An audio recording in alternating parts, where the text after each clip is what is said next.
ఇది ఇప్పుడు పెడదాం. మళ్ళీ ఒకసారి లేపాలని. మళ్ళీ లేపాలి పైకి. లేపినప్పుడు కింద దించి టైర్కు లేదు అంటే పిల్లలే ఉండండి. పుల్లలు ఎత్తురండి మొత్తం మొత్తం దోపేసేయండి. నేను పుల్లలు ఉంటాను పుల్లలు.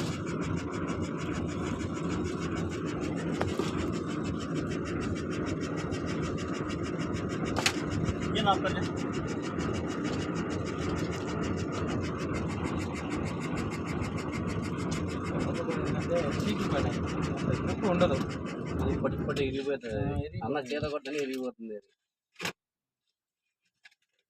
ఎంతగానో పట్టు పట్టున ఇరుగుతుంది. కూర్చుంటుంది కదా టైర్ అయినా దిగదు, కూర్చుంటుంది అట్లనే.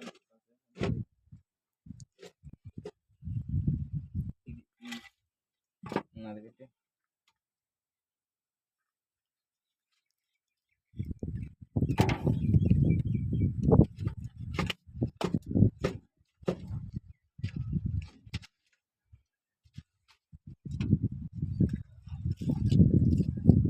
ఇంకా పుల్లలు దించేసి ఈ చెక్క పెట్టి అప్పుడు లేపుతాం మళ్ళీ.